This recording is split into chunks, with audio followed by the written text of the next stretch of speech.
I've avoided covering episodic content on this show for a long time. Mostly it was because, as somebody interested in a game's themes and ideas, I wanted to be able to speak with some authority on what the game is about in its entirety. And it's hard to talk about that sort of stuff when you only have about a fifth of the game in front of you. But after years of watching episodic content come and go, and after not being able to cover some really great stuff like Kentucky Route Zero, I've reconsidered. While talking about the work as a whole is valuable and important, so too is looking at each piece. Episodic content is serialized content, like comic book issues or television shows or web series. You kinda have to look at each bit as a standalone piece that also contributes to a greater work. Otherwise we couldn't, say, talk about the first Harry Potter film until all 8 had been released, which would be ridiculous. So let's take a look at a game that, at the time of this writing anyway, has only one episode out and see what we can make of it. Let's take a look at Life is Strange. It's an episodic adventure game in the Telltale vein. 5 3-ish hour episodes comprising a single season of dialogue choices and light puzzles.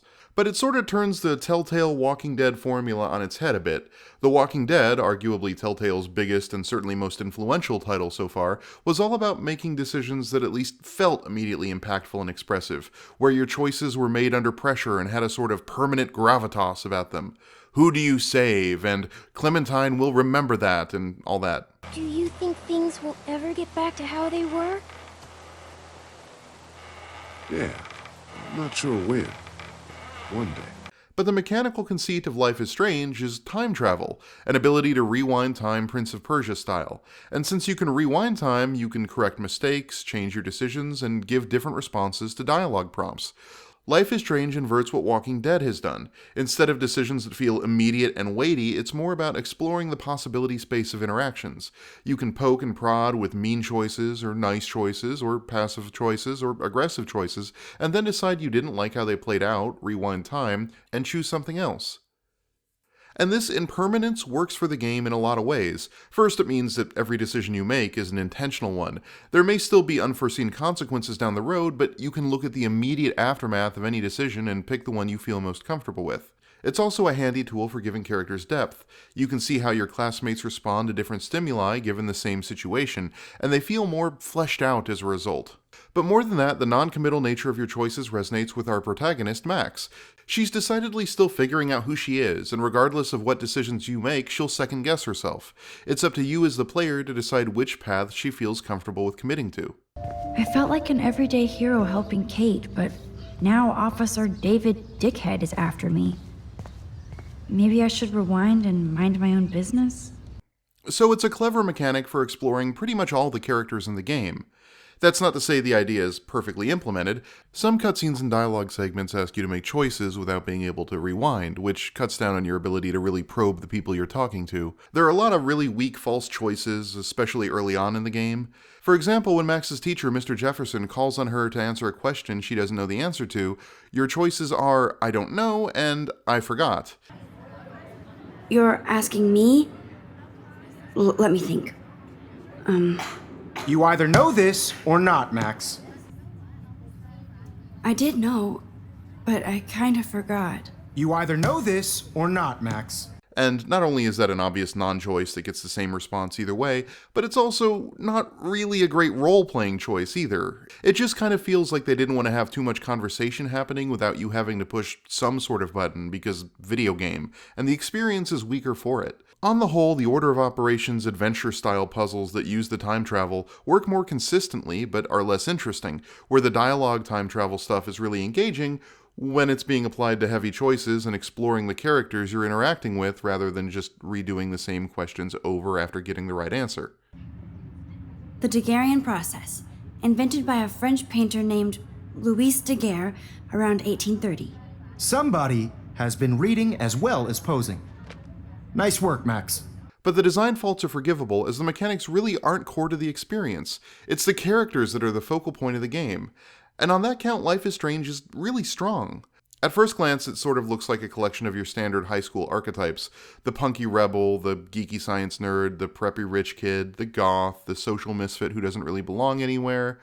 But they get fleshed out with a million small touches that elevate them above easy typecasting. Even minor characters feel like they got a lot of love, from their design to their voice acting to their interactions with Max. Take Warren, for example. Yeah, he's the science nerd of the cast, but he's not just that, or even mostly that. He likes movies and photography, and he likes Max. Warren is kind of adorably pathetic in that regard. Before you even meet him in person, Max has text messages from Warren, 3 queued up within 1 minute of each other, begging Max to hang out. He lets her borrow his flash drive full of horror movies and names the folder Max, as if he's collected them just for her. Then there's a scene in the school parking lot that has 3 great Warren moments. First, watch this failed hug. What up, Max? How are you? Here's your flash. Thanks.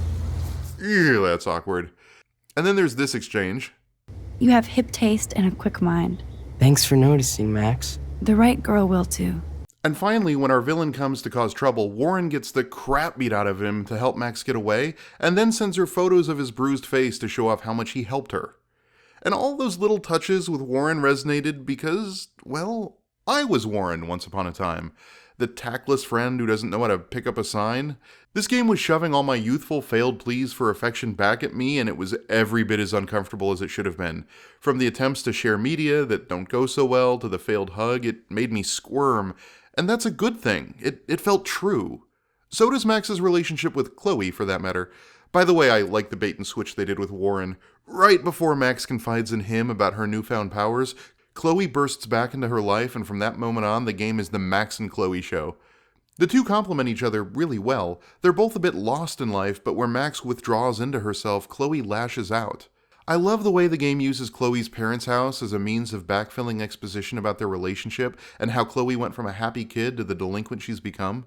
The house has all these fuzzy, happy memories, but they're hidden in plain sight by decay and poverty. Beat-up couches that used to be imaginary pirate ships, carpet stains that have stories of teenagers desperately trying to clean wine out of the floor, hand-painted murals faded with years in the sun.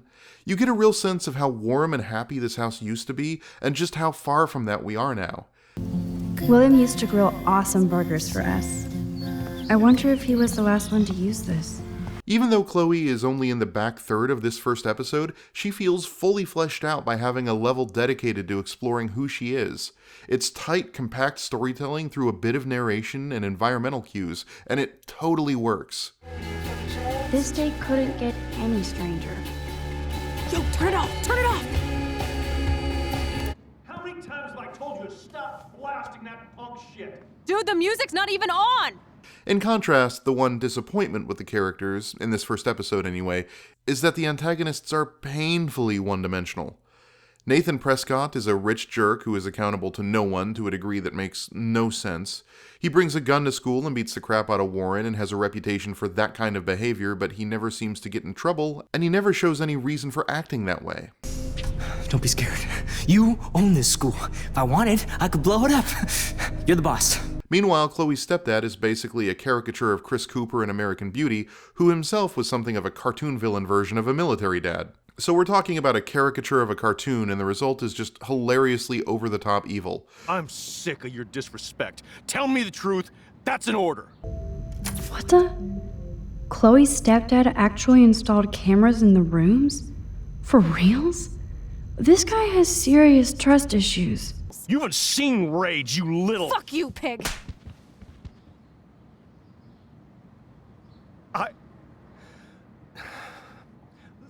Listen. You asked for that. Without any greater context for his behavior, it just feels like the military caused him to be a crappy parent rather than the military being one aspect of his specific worldview, and the result is just really uncomfortable. Like you know. You're not even a real cop. You're a fucking security guard. I was a soldier, Chloe. The only antagonist we can come close to sympathizing with is Victoria, who is evil in a bit of an Angelica Pickles kind of way, but who's also given a chance to be humanized. Yes, she's a rich know-it-all who likes to stomp on other students. Now, why don't you go fuck yourselfie? But she's also a character that is clearly motivated by fears of inadequacy and a sense of obligation to live up to her reputation. Ouch. Well, at least she puts her photographs out there. Unlike me. One-on-one, far away from her minions and any sort of social pressure, she's actually not a bad person, even if she goes out of her way to make everyone hate her. You deserve a better shot. Sorry about blocking you and the go fuck yourselfie. That was mean, but pretty funny. The game's villains needed more of that to make them empathetic and give them depth, because holy jeez do Richie Rich and Chris Cooper Dad fail to do anything but twirl mustaches every single time they're on screen. If I seem to be only covering the characters, it's because there's not much else doing in the first episode. The choices you make don't really start paying off until the very end, and even then it's mostly just a small bit of branching dialogue for now. The puzzles are enjoyably straightforward and well designed, but they're above all just functional. Visually, the game has an absolutely beautiful painterly look to it, until you see the facial animations that make everyone look like animatronics wearing rubber masks. Go for a tree flip. Let's get Trevor all over that action. And yeah, sometimes the writing feels like it tries a little bit too hard to be hip and with it with the slang, although I wonder how much of that is having a French development team and how much is just a game about teenage girls being made by adults. You got hella cash. Now you're totally stuck in the retro zone. Broken. Oh man, are you serial? Wow, haven't heard that one in a while. There is one concept other than the characters that is kind of worth talking about, though. A motif of cameras and photography that runs through the whole thing. Life is Strange seems interested in how photography is used for good and for ill, not so much to comment on photography itself, but more to comment on those using it. The game makes it clear that photography is a source of power. The act of photography is, at least in part, to take a moment and make it still, to freeze time itself and make a record so that we can examine it. That was so surreal. Famously called film Little Pieces of Time. But he could be talking about photography, as he likely was. Okay. And in a way, that's what Max's time travel abilities let her do. To take a slice of time and fully explore it, and even frame it in a way that she's happy with before moving on. I don't think it's a stretch to say that the game implies a bit of association between Max's superpowers and her photography. But you do have a gift. You have the fever to take images, to frame the world only the way you envision it. Just relax. Stop torturing yourself. You have a gift. So if photography is power, who in Arcadia Bay uses photography, and to what ends? Well, Max uses her photography to search for a sense of self. Her obsession with selfies isn't shallow, it's thematically poignant. Warren uses photos to try to win Max's heart by giving her movies and texting her pictures of his bruised face and joking about being a white knight. Mr. Jefferson uses his photography to inspire a new generation of photographers. Chloe's stepdad uses photography as a means of control, at home currently with plans to extend that power to Blackwell Academy. Unlike Max, Victoria puts her photos out in the world and isn't super successful, and that rejection eats away at her. And Chloe uses her photos to cling to her past and happier days, whether it's Rachel Amber, her father's camera, or family pictures sitting in the halls.